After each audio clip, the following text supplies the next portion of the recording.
Okay, hi guys, my name is Shelby, and welcome to Voice for the Vanished.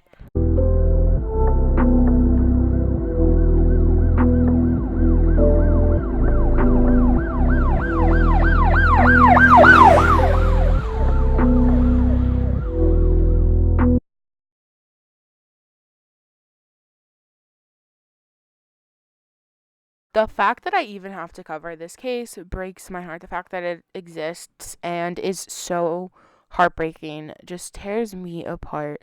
This is 1 week old Andrew Cabarillo, and I just want to say before starting this video, there are many names that are very Hispanic and they have multiple names, and I am known for butchering absolutely everything I can't pronounce. So I'll do the best I can, but if I do not say it correctly, please know I tried my best. This is a absolutely heartbreaking story. He's just 1 week old and he's been missing he's now over a week old because Andrew is 20 inches long and weighs 7 pounds. He has black hair and brown eyes. He is the most innocent baby ever. I mean, babies are innocent. They're just little humans that don't even know what's happening. And he's already in the worst type of danger. A family member went to check on the baby as well as the other family members, as I believe they just weren't getting calls back or texts back from them because they refer to it as a welfare check, but they don't say exactly why they went to go check on them. But as they just had a newborn baby, I'm gonna go ahead and assume that a family member wanted to see the baby, wanted to check on how everyone was doing, but maybe they weren't receiving calls and texts for a certain amount of time. But there's no article that really refers to how long that period of time was, as it's unclear as of now when a triple murder happened. The family member was obviously doing the welfare check, like I said, and they walked on to a gruesome crime scene. 3 women were found dead, shot dead, 2020, just 10 days after little baby Andrew was born. He lost his mother, grandmother, and great-grandmother to a senseless act of domestic violence. 3 generations of brave women were slain protecting a newborn's life, which no one should have to make that decision. No one should have to put their life on the line for their child. I mean, their child's life should never be in danger, ever. No one's life should be in danger with a random act of violence. It's not okay.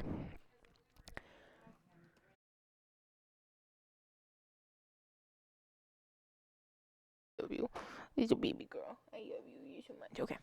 49-year-old Ernesto Cabarillo killed his son's mother, 40-year-old Arleti Garcia Valdez, as well as the baby's grandmother, 60-year-old Isabella Valdez, as well as the baby's great-grandmother, 84-year-old Linda Gonzalez. He then proceeded to leave the house with the gun in hand and his son. Andrew's family is pleading for absolutely anyone who knows anything to please come forward and say something. Little Andrew is so innocent, and he is the only person they have left after 3 generations. I can't get over how absolutely heartless someone has to be to do something like that. They have lost 3 women who are so incredibly important to them and who have impacted all their lives, that they can't deal with this while also trying to deal with the disappearance of Andrew and not knowing where Andrew's at. They need to know Andrew's okay. They need to have him in their family and to raise him and to have him there, as the 3 losses and losing Andrew is incredibly way too much. I'm getting emotional. I'm sorry, my words are kind of all over the place, but I really can't believe that someone could do this, could kill 3 innocent women trying to take care of a baby and then make the baby disappear. It's, oh my god, it's so incredibly heartless and it tears my heart apart. On Thursday morning, the police announced that they found the 49-year-old body of Ernesto Cabarillo, the one who murdered the 3 women and had his son disappear somehow. He took his own life in his car, and little Andrew is still nowhere to be seen or found.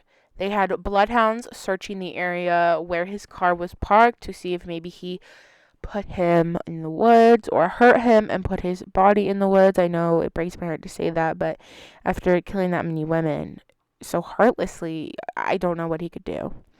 But they do not believe that Andrew was ever there. They are pretty confident that the baby was never in that area, as the bloodhounds picked up nothing of Andrew, which is good news in a way and bad news. I mean, it's just all such a bad situation. The sheriff's office said that Ernesto left Miami-Dade and drove around 5 hours to a wooded area in Blanton, which is about 40 miles north of Tampa. They believe that he was only in this location for a few moments. He spent absolutely no time there before he took his own life. Police are taking in every tip that they receive and investigating it as far as they can to hopefully bring little Andrew home safely. An eyewitness says that on Wednesday, Ernesto had a blonde woman inside his van. The sheriff's office now says the woman may have been someone who simply stopped to check on the van after the fatal shooting occurred and was not directly involved in the case, but other people might think that she could be involved. Maybe she knew Ernesto, maybe she has Andrew. There's really no say and much information on who this blonde woman is. The family says that they don't think she's involved in any way with the crimes that have happened, but they just want her to come forward with any information that she does have and what he said to her, anything that she saw or heard, because it could be helpful to finding their little Andrew.